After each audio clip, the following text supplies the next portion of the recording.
Hi friends, మీరు చూస్తున్నారు Kumar electrician YouTube channel. Friends, ఇప్పుడు మనం తెలుసుకునేది ఏమిటంటే మిల్క్ పేపర్ పెట్టడం ఎలా.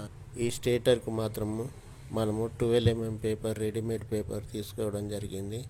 అలాగే రెడీమేడ్ లేని పరిస్థితిలో, పేపర్ లేని పరిస్థితిలో మన మిల్క్ పేపర్ విడిగా దొరుకుతుంది. 100 గ్రాములు, 200 గ్రాములు అలా దొరుకుతుంది.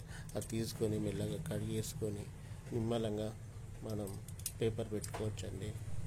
మనము ఇప్పుడు పెట్టేది స్టార్టింగ్ వైండింగ్ కూర్చోవడానికి, అలాగే షార్ట్ సర్క్యూట్ కాకుండా మిల్క్ పేపర్ పెట్టడం జరుగుతుందండి.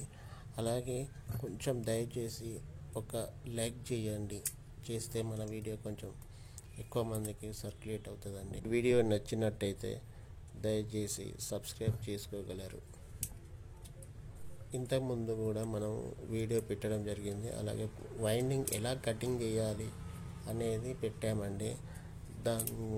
దాన్ని చూడండి, చూస్తే మీకు అర్థమవుతుంది. ఇది 12 కాయల స్టేటర్ అండి. ఇది కటింగ్ చేయడం అనేది చాలా కొంచెం ఇబ్బందిగా ఉంటుంది. ఫస్ట్ జాగ్రత్తగా కట్ చేయాలి. కట్ చేసిన తర్వాత మనం స్టార్టింగ్కు ఇలా పేపర్ పెట్టి నీట్గా మంచిగా బాగుంటుందండి. పేపర్ పెట్టిన తర్వాత మనం వైండింగ్ సెక్షన్లోకి పోయి వైండింగ్ మిషన్ మీద అల్లడం జరుగుతుందండి. నెక్స్ట్ వీడియోలో వైండింగ్ చేయడం నేర్చుకుందాం.